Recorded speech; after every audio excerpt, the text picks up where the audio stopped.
कुछ विश्वास सूत्रों से जो हमें जानकारी मिली है, राज्य के मुख्यमंत्री और उनके कुछ चाहेते भ्रष्ट अफसर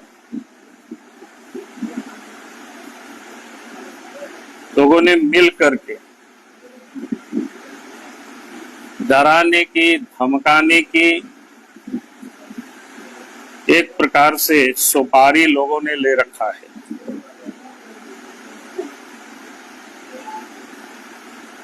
यानी मेरे ऊपर हमला करने का और कोई ना कोई झूठे केस मुकदमा में भी फंसाने का इस प्रकार की साजिश रची जा रही है। मेरे ऊपर भी हो सकता है, परिवार के ऊपर भी हो सकता है, या फिर हमसे जुड़े हुए लोगों के ऊपर भी हो सकता है। क्योंकि इन सारे लोगों को जो लगातार झारखंड में भ्रष्टाचार के को लेकर के हम आवाज उठाते रहे, उस कारण से कुछ भ्रष्ट अफसर या सरकार में बैठे हुए लोग भयभीत है। क्योंकि आप सबको ध्यान में है कि लगातार भ्रष्टाचार के विरोध में हम आवाज उठाते रहे, चाहे वो शराब घोटाले का मामला हो, चाहे बालू माफिया का हो, पत्थर माफिया का हो, जमीन का हो, या कोयला या पत्थर की अवैध खनन जो होता है संगठित रूप से, उसका भी विरोध लगातार हम आवाज उठाते रहते हैं। फिर जेएससीसी हो, जीपीएससी हो, जैसे जितनी भी महत्वपूर्ण जो इस राज्य में घोटाला हुआ, चाहे वो ग्रामीण क्षेत्रों में जो योजनाएं हो जिसका यानी लगातार ये जो लूट जारी रहता है, उसके विरोध में हम आवाज उठाते रहे। और आप सब लोगों के सिर्फ संज्ञान में फिर से मैं लाना चाहता हूं। आप सबको याद है 2013 में भी सरकार हेमंत सोरेन की ही रही है। उस समय भी दुमका के शिकारीपाड़ा क्षेत्र के उग्रवादियों को सुपारी दिया गया था, और उसके बाद हमने जब उस बात का राज उद्घाटन किया था इसी प्रकार के प्रेस के सामने, फिर अखबारों में छपा। उस समय झारखंड में भी यूपीए गठबंधन की सरकार थी और केंद्र में भी यूपीए गठबंधन की सरकार थी। फिर उसके बाद जांच हुआ, खुफिया जो जांच हुआ, जांच के बाद केंद्र सरकार ने, उस समय की केंद्र सरकार ने राज्य सरकार के द्वारा जो सुरक्षा उपलब्ध कराई गई थी उसको हटा करके सीआरपीएफ की सुरक्षा उस समय उपलब्ध कराई गई। ये उस समय की घटना। लेकिन इसके बाद कल रात में ही हमें जानकारी मिली है फिर से इस प्रकार के षड्यंत्र झारखंड में लोग रच रहे हैं, और उसमें से जो लोग रच रहे हैं, मुख्यमंत्री के सबसे जो चाहेते अफसर है, करीबी अफसर है, उन लोगों के द्वारा ये सारे षड्यंत्र किया जा रहा है।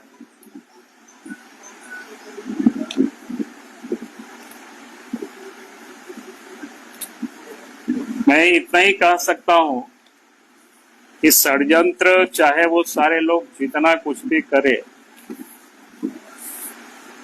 झारखंड में भ्रष्टाचार के विरोध में या झारखंड में जो लूट हो रही है उसकी आवाज को तो कोई हमारी दबा नहीं सकता है, चाहे वो जितनी भी हमें कीमत क्यों नहीं चुकाना पड़े। इस आवाज को हम लगातार उठाएंगे। सरकार गलत करेगी तो उसके लिए जरूरत होता है, जहां भी होगी तो सड़क पर भी उतर करके आंदोलन करेंगे। तो मैं ये कहूंगा कि आज लगा कि हम मीडिया के समक्ष ये सारे विषय को मैं रख दूं ताकि झारखंड की जनता को भी जानकारी होनी चाहिए कि किस किस प्रकार के षड्यंत्र रचे जा रहे हैं मंत्री के। जांच कर लीजिएगा, पता कर लीजिएगा, मैं इतना ही कह रहा हूँ। और जब कोई जांच एजेंसी हमसे जब बात करेगा तो मैं जरूर बता दूंगा।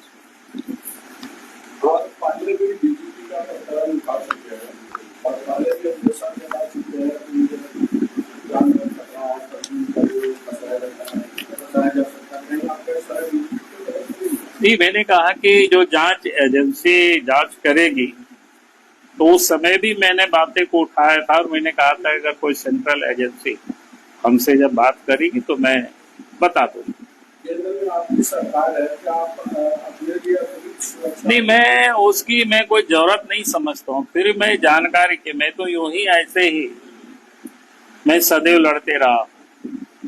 जिस वक्त मेरे पास कुछ भी सुरक्षा नहीं था तब भी हम सरकार के गलत कामों का मैं विरोध करते रहा।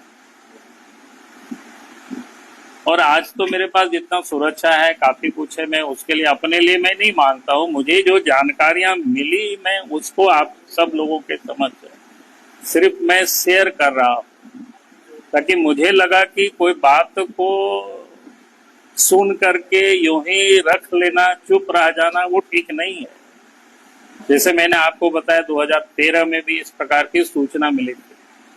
और आप सब लोगों की जानकारी के लिए आपने देखा होगा कि जब कोई भी हमें जानकारी मिलती है और हम सरकार को भी पत्र लिखते रहे तो आपने देखा होगा कि जिस पत्र को जब मैंने लिखा तो 1 साल या 2 साल के बाद वो पत्र की सत्यता आप सबको दिखाई पड़ा। आप साहेबगंज की घटना याद करिए।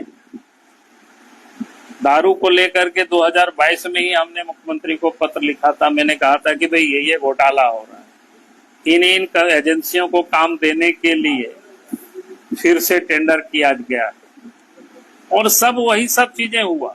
कोई ऐसा नहीं है कि हम हवा में बात करते। हमारे पास भी जो तथ्य, जब कोई चीज जानकारी आती है तो उसको मैं अपने ढंग से फिल्टर करने की कोशिश करता हूँ। मेरे पास जितनी सूचना की तंत्र है उसको मैं उपयोग करता हूँ और तब मैं पता करता हूँ कि ये जो मेरे पास सूचना आई है वो सत्य है या सत्य से करीब है या दूर है। और जब मुझे ये पता चला कि जो भी मेरे पास सूचना मिली इस प्रकार की तो लगा कि ये बिल्कुल सत्य के करीब है और हमें जनता से इन सारे बातों को हमें शेयर करना चाहिए। ये तो आप जनता को बता रहे हैं, लेकिन एक प्रतिपक्ष के नेता की जान को खतरा है, उसके परिवार को खतरा है, तो लगता है कि केंद्रीय एजेंसी को जांच करना चाहिए और इसके लिए आप मांग कर रहे हैं? नहीं, मैं जांच के लिए मैं मांग नहीं कर रहा हूँ। मैंने तो सिर्फ जानकारी दे रहा हूँ क्योंकि मेरे पास सुरक्षा तो पर्याप्त है। मैं उसको मैं कमी ये नहीं कर। हमने कहा कि वो जांच करना जिसका काम है वो जांच करेगा, लेकिन जांच करने के लिए मैं नहीं कर रहा। मैं जनता को सिर्फ बता रहा हूँ कि भाई ये चल रही है इस प्रकार की। जो भी जनता की आवाज उठाएंगे उस आवाज को दबाने के लिए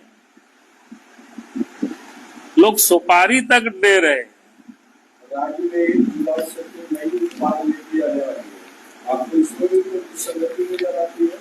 नहीं, अभी तो उस समय देखेंगे, अभी बहुत समय बाकी है। अभी तो जिस विषय पर यहाँ मैंने कह रहा हूँ इतना ही आज मैं